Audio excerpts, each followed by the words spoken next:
Assalamu alaikum. Dear students, how are you?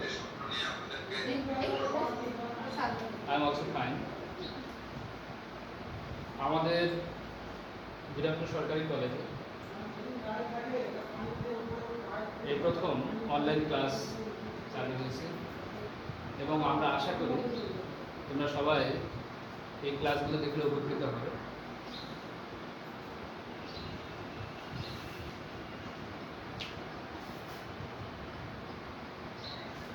আমার সংক্ষিপ্ত পরিস্থিতি এখানে দিয়ে দিচ্ছি। Research accountancy MD Zahurul Islam, lecturer of English, Birampur college, Birampur Dinajpur. আজকে তারিখ উল্লেখ গেছে।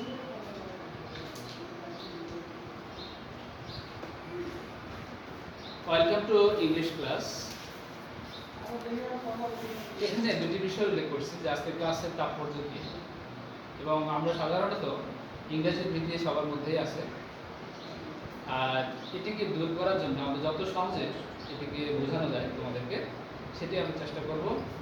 এবং আজকের ক্লাস থেকে আমরা দুটি বিষয় সম্বন্ধে ধারণা নিতে পারবো। সেটি হচ্ছে importance of learning English, English শিক্ষার গুরুত্ব, আর হচ্ছে today's session total syllabus discussion English second paper. English second পেপারের টোটাল যে সিলেবাসটি আছে সেটি আমরা আমাদেরকে ধারণা দেব। একটু মনোযোগ দিয়ে শুনবে তোমরা। এখানে এক নম্বরে ইম্পর্টেন্স অফ লার্নিং ইংলিশে দুটি প্রশ্ন এখানে করছি আমি। Why do you learn English? কেন আমরা ইংরেজি শিখব? ইংরেজি শেখার আসলে প্রয়োজনটা কি? আসলে তোমরা কি মনে করো যে ইংরেজি শেখার প্রয়োজন আছে? নিশ্চয়ই আছে। এবং কেন কেন আমি যে একটা কথা বলি সেটা হচ্ছে যে বর্তমান পৃথিবী অর্থাৎ the present world is a global world and we have to face a lot of aspects in this world, and we have to communicate with others to using the English medium, English language, and we can focus, we can learn something available from the other countries, from the other subjects, other aspects. We have to learn the language, especially English. English is the medium to communicate with others, to learn something vast knowledge. আরেকটা প্রশ্ন এখানে আছে 2 number, how do you learn English? কেন আমরা ইংরেজি how do you learn English, কিভাবে আমরা ইংরেজি শিখবো? যে ইংরেজি আমরা শিখবো কিভাবে? আমরা অনেক ধারণা আমরা নিয়ে আসছি। তোমরা বিশেষ করে প্রাইমারি লেভেল থেকে শুরু করে হাই স্কুল লেভেল, এখন তোমরা ইন্টারমিডিয়েট লেভেল, সেখানেও ছাত্রদের টিচাররা, বিভিন্ন টিচাররা, অভিজ্ঞ টিচাররা তোমাদের ধারণা দিয়েছে কীভাবে ইংরেজি শেখা যাবে, এবং সেই বইগুলোতে সেই কারিকুলাম দেওয়া আছে।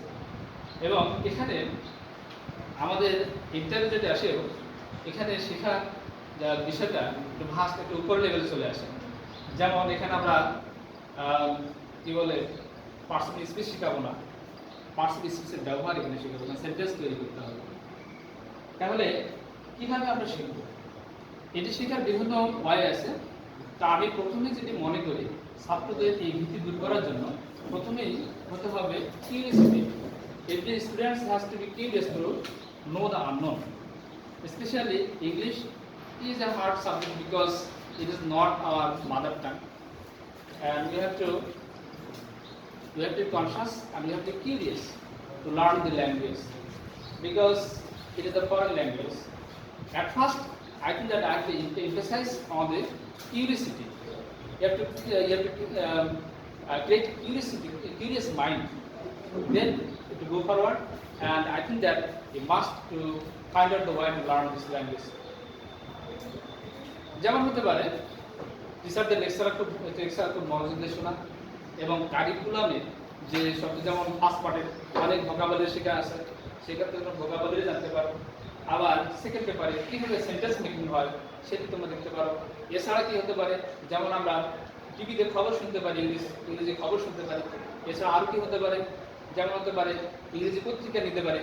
ইংরেজি পত্রিকা একটা কলাম আমি 7 দিন ধরে পড়বো, ফাইন্ড আউট করবো, হান্ট করবো আননোন ওয়ার্ডস, সেটা টুকে নেব, এইভাবে কিন্তু আমরা শিখতে পারি। Okay, now the next question. Today's session total syllabus discussion of English second paper. English second paper আজকে আমাদের মূল পয়েন্ট হচ্ছে যেটা আমাদের প্রথম ইন্টারমিডিয়েট ক্লাস, আমাদের সিলেবাস নিয়ে আলোচনা করার বিষয়। সবাই একটু মনোযোগ দিবে। সিলেবাসটা যদিও তোমরা দেখবে প্রথমে দিকে হয়তো হতাশ হবে, হয়তো কেউ ডিজার্টেড হবে যে এত বড় সিলেবাস আমাদের পড়ে এসছে অল্প, কিন্তু এখানে দেখা যাচ্ছে বিশাল অনেক বড়, কারণ এখানে 16টা কোশ্চেন থাকবে সেকেন্ড পেপারে, এবং বিশেষ করে গ্রামার রাইটিং থাকবে 12টি, এবং রাইটিং স্কিল থাকবে তোমাদের 4টি। এই বিষয়গুলো আমরা একটু ধারাবাহিকভাবে আলোচনা করব।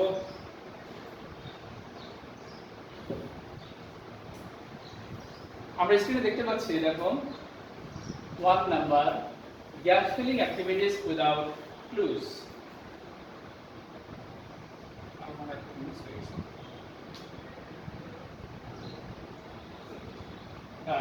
Thank you.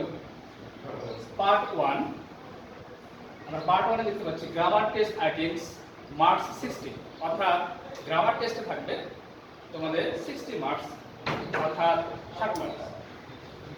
1 নম্বর কোশ্চেনে gap filling activities without clues for articles. আর্টিকেলে অপশন থাকবে 10টি, তোমাদের সমাধান করলে তোমাদের 5 মার্কস দেবে, অর্থাৎ একটা কোশ্চেনে তোমরা হাফ মার্কস করে পাবে।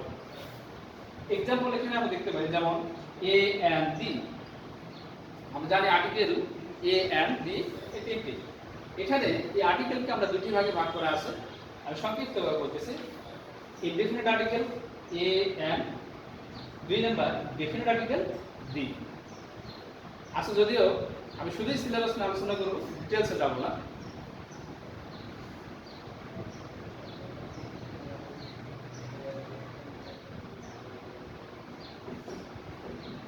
এখানে দেখা যায় gap filling activities without clues for preposition. Preposition আমরা জানি, প্রিপোজিশন যদি একটা ভাস্ট নলেজ, অনেকে মনে করে প্রিপোজিশন অনেক সহজ, না আসলে সহজ নয়। একটা ছাত্র তার শুরু থেকে শেষ জীবন পর্যন্ত এই প্রিপোজিশন শিখতে যায়, কারণ প্রিপোজিশন কারেকশন করা একটু কঠিন, দুরূহ। আমরা জানি যে অ্যাডমিশন থেকে শুরু করে চাকরির বিভিন্ন ক্ষেত্রে এই প্রিপোজিশনের প্রয়োগটা আসে, যেটি আমরা সঠিকভাবে আত্মস্থ করতে গেলে স্টাডি করতে হবে, এবং এর সঙ্গে যেমন ইডিয়ম ফ্রেজ, প্রিপোজিশনাল ফ্রেজ, এগুলো কিন্তু মুখস্থ করতে হবে। আমরা ধারাবাহিকভাবে সেটা পরে আলোচনায় আসবো। আমরা আজকে সংক্ষিপ্ত আলোচনায় শুধুমাত্র আমরা সিলেবাস নিয়ে আলোচনা করতেছি। তাহলে নেক্সট আমরা পেলাম gap filling activities without clues. এখানে একটু ভুল হয়ে গেছে, সেটা হচ্ছে যে 2 নাম্বার হতো। যাই হোক, তাহলে ফর প্রিপোজিশন এখানে 5 মার্কস, কিন্তু এখানে থাকবে তোমাদের 10টা কোশ্চেন। 10টা কোশ্চেনে তোমরা পাবে 5 মার্কস, এখানে হাফ হাফ করে দেবে। এক্সাম্পল আমরা দেখাচ্ছি, এখানে দেখো in, at, to, for, with, from, up, on, upon, beside, into, before, after. এগুলি কিন্তু ক্লাসিফিকেশন আছে, ক্লাসিফিকেশনে এখন আমরা যাব না।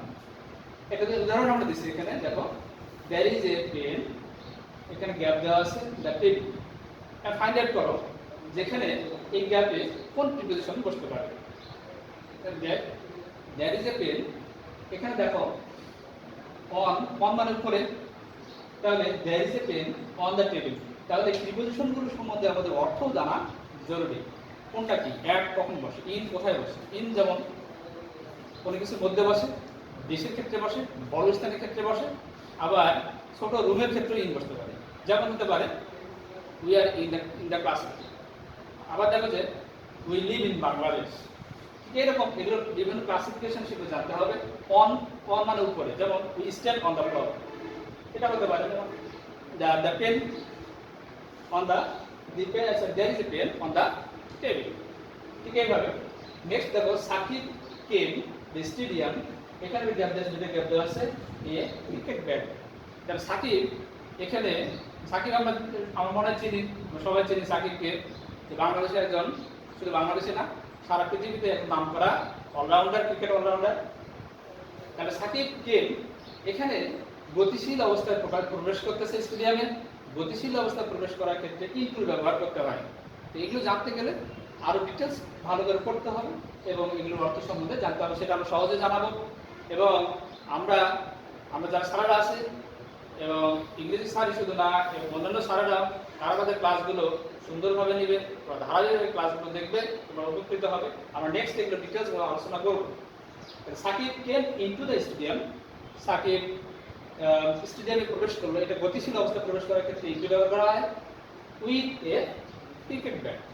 তাহলে সাথে কি দিন, সাথে একটা ক্রিকেট ব্যাট মিশে স্টেডিয়ামে প্রবেশ করবে। Thank you.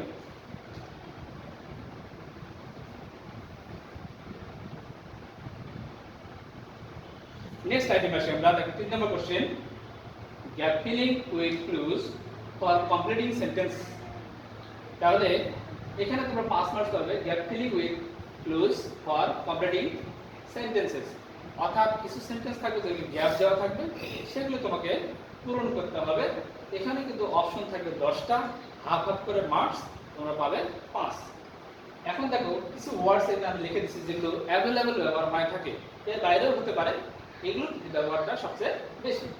স্পেশাল ইউজেস আমি লিখে দিচ্ছি, যেমন ওয়াজ বর্ন, জন্মেছিল, হ্যাভ টু অবশ্যই, এটি বহুবচনের ক্ষেত্রে, has to third person singular ক্ষেত্রে, উড রেদার বরং ভালো, তবুও ভালো, হ্যাড বেটার এটি একটি এরকম অর্থ প্রকাশ করে, লেট অ্যালোন ছাড়া বা ব্যতীত, হোয়াট ইজ যেন, অ্যাজ সুন অ্যাজ যত শীঘ্র, এগুলো দেওয়া আছে। What's like, what does look like, introductory there দেওয়া আছে, introductory there or it. Introductory there একটু বিষয় বলে নেই, ইন্ট্রোডাক্টরি দেয়ার হচ্ছে কোনো কিছু থাকা, জড় বস্তু অথবা যে বস্তুকে ধরা ছোঁয়া যায় এমন বস্তু কোনো কিছু থাকা অবস্থায় বোঝাতে, এর আমরা সাবজেক্ট খুঁজে পাচ্ছি না, তখন আমরা ইন্ট্রোডাক্টরি দেয়ার ব্যবহার করবো। যেমন there is a pond in our village, যেমন আমাদের ভিলেজ একটি পুকুর আছে, এক্ষেত্রে ইন্ট্রোডাক্টরি দেয়ার ব্যবহার করতে হবে। আবার ইট কখন ব্যবহার করবো, ইট আমরা তখন ব্যবহার করবো সময়ের ক্ষেত্রে, যেমন it is rainy season, it is 7 AM, সময়ের ক্ষেত্রে ইন্ট্রোডাক্টরি ইট ব্যবহার করবো। তার মানে আমরা যখন সাবজেক্ট খুঁজে পাবো না, জড় বস্তু পেলে ধরা ছোঁয়া যায়, মানুষ হলেও হতে পারে, জড় বস্তু ধরা ছোঁয়া যায়, সেটি ক্ষেত্রে দেয়ার, আর ইট হবে সময়ের ক্ষেত্রে, দিয়ে আমরা ব্যবহার করবো, সাবজেক্ট হিসেবে ব্যবহার করে। নেক্সট অপশনে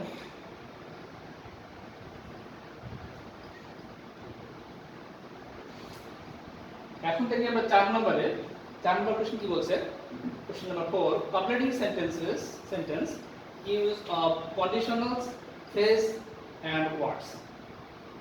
এটি কমপ্লিটিং সেন্টেন্স, কিন্তু এটা প্রয়োগ নির্দিষ্ট করে দেওয়া আছে যে কি কি ব্যবহার করতে হবে। কন্ডিশনালস, কন্ডিশনাল শব্দের অর্থ হচ্ছে শর্তযুক্ত হয়, যেমন if he came here I will go here, সে যদি এখানে আসতো আমি সেখানে যেতাম, তার মানে এটা কন্ডিশন, সেও আসেনি আমিও যাইনি। অর্থাৎ কন্ডিশনাল যেটি, এটি হতে পারে অর্থাৎ দেওয়া আছে, অর্ধেক দেওয়া আছে, ইফ হি কেম হিয়ার যে কমা দিয়ে রাখছে, বাকিটা তোমাকে পূরণ করতে হবে, এটি কন্ডিশনাল। ফ্রেজ যেমন ইন ফ্রন্ট অফ মি, তারপর হচ্ছে অন অ্যাকাউন্ট অফ, কারণে, অর্থাৎ এটি ফ্রেজ। ফ্রেজ কাকে বলে, কতিপয় ওয়ার্ড একত্রে বসে একটা অর্থ প্রকাশ করবে, যেটিতে কোনো ফাইনাইট ভার্ব অথবা মূল ভার্ব থাকবে না, এটি হচ্ছে ফ্রেজ। এরপরে সে আমরা ওয়ার্ড এক হতে পারে, দুটো হতে পারে, এটি বসতে পারে। এই 3টি প্রয়োগ করে আমরা কিন্তু কমপ্লিটিং সেন্টেন্স সম্পন্ন করব। এটিতে কিন্তু থাকবে 10টা সম্পন্ন করলে আমরা পাবো 5 marks.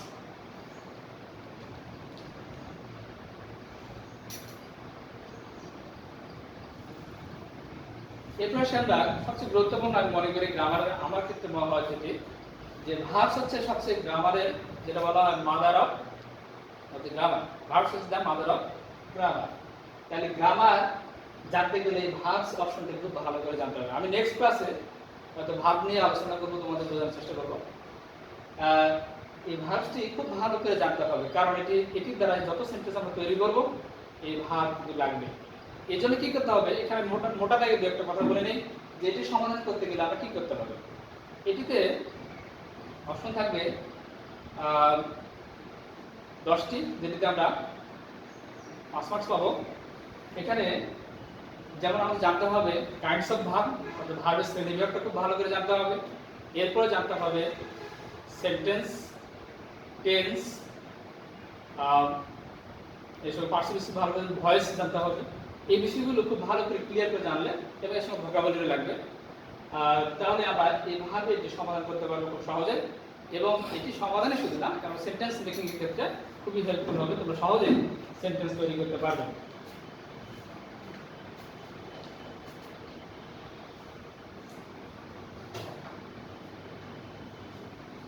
Question number 6, changing sentences. Changing sentence যেটা অনেকে আমরা ট্রান্সফরমেশন বলে থাকি, এই সেন্টেন্স কিন্তু চেঞ্জ হবে, সেন্টেন্সের গঠনগত দিক চেঞ্জ হবে, অর্থের দিক পরিবর্তন হবে না। অর্থাৎ changing the sentence without meaning change, অর্থের পরিবর্তন না করে সেন্টেন্সকে তোমাকে পরিবর্তন করে দেখাতে হবে। তাহলে এটাই কিন্তু থাকবে একমাত্র যেটি 5টা কোশ্চেন থাকবে, 5টা তোমরা পূরণ করলে পাবে 5 মার্কস, একটাই পাস করবে। এটি আমরা জানি যে সেন্টেন্স, তাহলে সেন্টেন্স সম্বন্ধে খুব ভালো ধারণা থাকতে হবে। যেমন সেন্টেন্স প্রধানত 2 প্রকার, গঠনগত দিক থেকে সেন্টেন্স এবং আরেকটা হচ্ছে অর্থগত দিক থেকে সেন্টেন্স। এই অর্থগত দিকে কয়টি এবং গঠনগত দিকে কয়টি সেন্টেন্স সেটি কিন্তু খুব ভালো করে জানতে হবে। যেমন আমরা জানি অর্থগত দিক থেকে সেন্টেন্স হচ্ছে 5 প্রকার, আর গঠনগত দিক থেকে সেন্টেন্স হচ্ছে 3 প্রকার। তাহলে এই বিষয়গুলো খুব ক্লিয়ার করে জানতে হবে, নইলে কিন্তু আমরা পারবো না। এটি আমরা নেক্সট যে ক্লাসগুলো থাকবে সেই ক্লাসগুলো তোমাদের ধারাবাহিকভাবে দেখতে হবে, নইলে কিন্তু আমরা অনেকেই যে কি বলে আত্মস্থ করতে পারবো না, কারণ প্রতিটা ক্লাসই গুরুত্বপূর্ণ, ধারাবাহিকভাবে দেখতে হবে। আজকে শুধুমাত্র তোমাদের সিলেবাস নিয়ে আলোচনা করতেছি।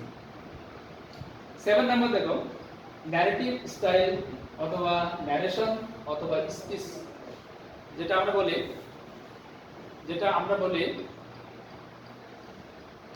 যে আমরা ন্যারেশন তৈরি, আমরা জানি যে ক্লাস 8 থেকে যত সময় প্যাসেজ ন্যারেশন আকারে আছে এবং তোমরা সেটা জানে আসছো, 8 করছো, 9 করছো, 10 করছো এবং ইন্টারমিডিয়েট। আমার মনে হয় ন্যারেশন তোমরা জানো, একটু হলেও জানো। এটি ঘাবড়ানোর কিছু নাই। ন্যারেশনটা জানতে গেলে প্রধানত গুরুত্ব দিতে হবে, সেন্টেন্স খুব ভালো করে জানতে হবে, পার্সন খুব ভালো করে জানতে হবে, টেন্স জানতে হবে। এই 3টা বিষয় যদি খুব ভালো করে জানা যায়, ন্যারেশন খুব কঠিন নয়। ন্যারেশন 2 প্রকার, একটা হচ্ছে ডাইরেক্ট ন্যারেশন আর একটা হচ্ছে ইনডাইরেক্ট ন্যারেশন। অনেক সময় পরীক্ষায় ডাইরেক্ট দেওয়া থাকে ইনডাইরেক্ট করতে হবে, অথবা ইনডাইরেক্ট দেওয়া থাকে ডাইরেক্ট করতে হবে। আচ্ছা, নেক্সট অপশনে যাই।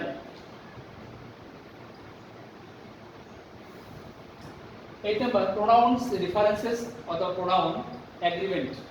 এখানে প্রোনাউন কিছু বিষয় থাকে, যে বিষয়গুলো একটা প্যাসেজ আকারে দেওয়া থাকে, তোমাকে ফাইন্ড আউট করতে হবে যে কোন প্রোনাউনটা এখানে অ্যাপ্রোপ্রিয়েট। এখানে একটা বিষয় থাকে, একটু জটিল হতে পারে আবার সহজও। যেমন এখানে কোনো আইডেন্টিফাই করা থাকে না, আন্ডারলাইন করা থাকে না, একটা প্যাসেজ দেওয়া থাকবে, আন্ডারলাইন এখানে করা থাকবে না। তোমাকে খুঁজে বের করতে হবে যে কোন প্রোনাউনটা অথবা কোন নাউনটা এখানে ভুল, সেটি তোমাকে সঠিক করে দিতে হবে। কখনো প্রোনাউন ব্যবহার হতে পারে, কখনো নাউনও ব্যবহার হতে পারে। Next 6 number, use of modifiers. Modifier 9 number কেসে ইউজ অফ মডিফায়ার। মডিফায়ার এটি মূলত ডিগ্রির মধ্যে পড়ে, যেটি পরিবর্তনের জন্য অবশ্যই একটি স্টাডি প্রয়োজন আছে। আমরা নেক্সট এতে অবশ্যই আলোচনা করব, এবং নেক্সট আইটেমে যাই, সময় যেহেতু কম।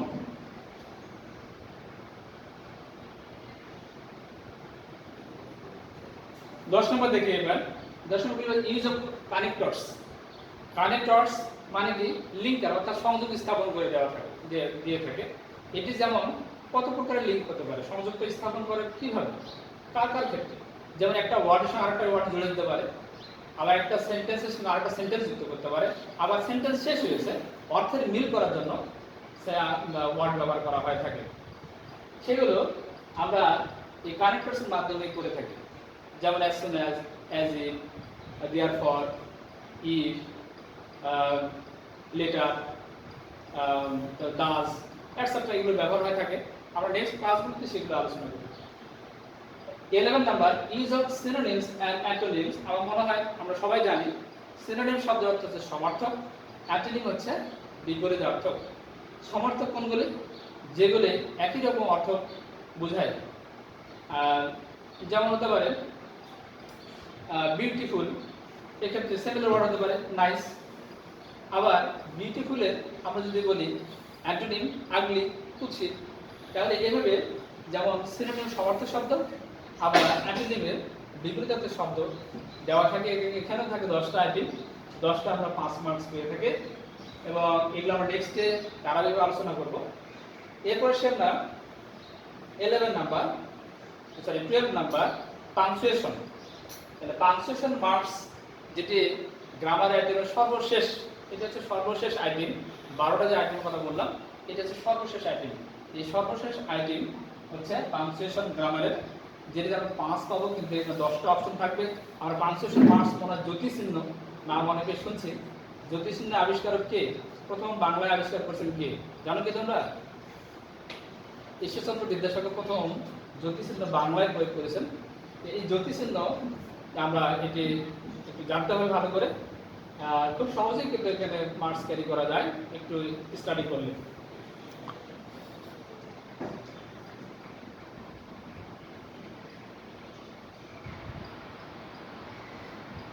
এখন আসে part B, composition test items. এখানে মার্কস থাকবে 40, অর্থাৎ এখানে 40 মার্কস। 40 মার্কসে তোমাকে 4টা কোশ্চেন সলভ করতে হবে।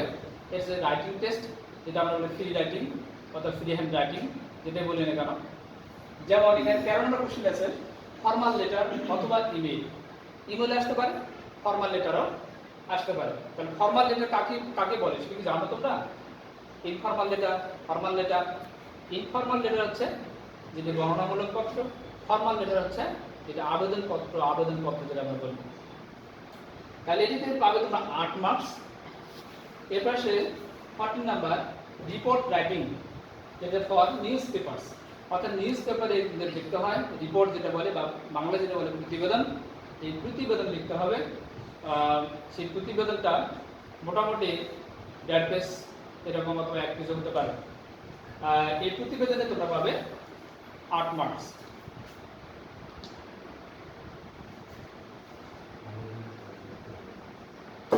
এরপর আসি আমরা শেষের দিকে আসে গেছি আমরা 15 নাম্বার। দেখো যে ছাত্রবৃন্দ দেখো প্যারাগ্রাফে আমরা কিন্তু 10 পাবো। প্যারাগ্রাফ মোটামুটি কিন্তু ভালো মার্কস, 10 মার্কস। আমরা জানি যে অনেক ছোট থেকে প্যারাগ্রাফ লিখে আসছি আমরা, প্যারাগ্রাফ ধারণা আমাদের জানা আছে। প্যারাগ্রাফের অংশ 3টি, একটা টপিক সেন্টেন্স থাকে, একটা মাঝখানে ডেসক্রিপশন এবং শেষে কনক্লুশন। সেটি যদি তোমাদের পরিপূর্ণ হয় তাহলে কিন্তু তোমাকে 10 মার্কস দেওয়া হবে। এরপর দেখো 16 নাম্বার, এখানে কি বলছে ফ্রি রাইটিং কম্পোজিশন। কম্পোজিশন আমরা জানি যে এসে যেটি একটু বড় আকারে লিখতে হবে, সেটি বিভিন্ন টপিকস, সেটা তোমরা অবশ্যই পূর্ব থেকে ধারণা তোমাদের আছে। এটিতে থাকবে 14 মার্কস বা 14 মার্কস।